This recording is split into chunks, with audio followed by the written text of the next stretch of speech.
পায়েস তো আপনারা অনেকভাবেই খেয়েছেন, কিন্তু একবার এইভাবে বানিয়ে দেখুন। গরমের দিনে ঠান্ডা ঠান্ডা পায়েস খেতে খুব ভালো লাগবে। তো চলুন রেসিপিটি দেখে নেওয়া যাক। নমস্কার বন্ধুরা, ওয়েলকাম টু প্রিয়ার রান্নাঘর। আজকের রেসিপিটি হলো সাবুর কাচের পায়েস। তো চলো দেখে নেওয়া যাক। আমি এখানে এক বাটি সাবু নিয়ে নিয়েছি। সাবুগুলোকে ভালো করে 2-3 বার জল পাল্টে পাল্টে ধুয়ে নেব। দেখো, খুব ভালো করে ধুয়ে একটি বাটিতে নিয়ে নিয়েছি। এরপর এখানে দেব 1 বাটি গরম জল। যতটা পরিমাণ সাবু নিয়েছি ততটা পরিমাণে গরম জল নিয়েছি।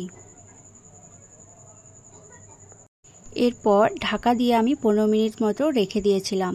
দেখুন 15 মিনিট পর ঢাকা তুলে দেখি সব জলটাই টেনে নিয়েছে আর সাবুগুলো কি সুন্দর নরম হয়ে গেছে।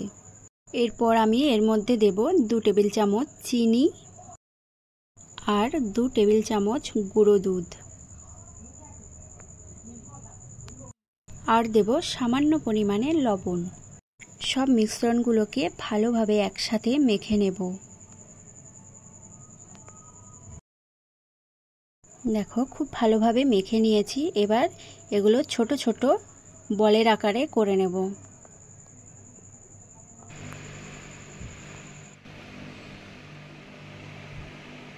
এখানে আমি 1/2 লিটার দুধ নিয়ে নিয়েছি।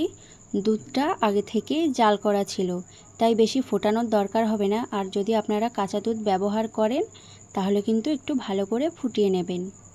আমি এখানে 1.5 চামচ মতো গুঁড়ো দুধ দিয়েছি।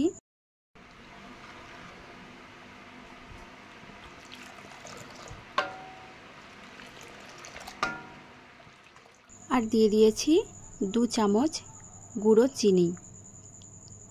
আর 2টো এলাচকে আমি এখানে ফাটিয়ে দিয়ে দিয়েছি যাতে স্মেলটা খুব সুন্দর আসে।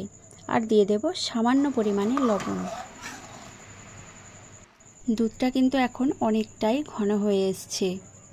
তো এর মধ্যে এখন আমি সাবুদানার বলগুলো আস্তে আস্তে দিয়ে দেব।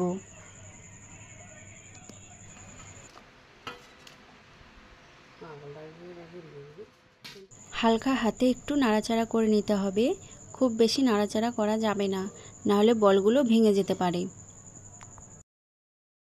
দেখুন সাবুদানার বলগুলো কিন্তু এখন অনেকটাই শক্ত হয়ে এসছে আর দুধটাও ঘন হয়ে এসছে।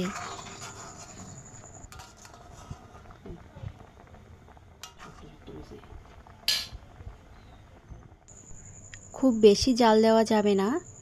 সাবুদানাগুলো দেওয়ার পরে 10 মিনিট মতো ভালো করে জাল দিলেই হয়ে যাবে।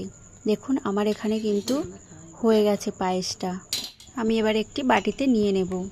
কতটা সুন্দর আর স্পঞ্জি হয়েছে। গরমের দিনে ঠান্ডা ঠান্ডা এই পায়েসটা খেতে কিন্তু দারুণ লাগে। এটা ফ্রিজে রেখে ঠান্ডা করে খেতে হবে, তাহলে স্বাদটা পুরো অমৃত লাগবে। রেসিপিটি ভালো লাগলে লাইক, কমেন্ট, শেয়ার এবং সাবস্ক্রাইব করে দেবেন।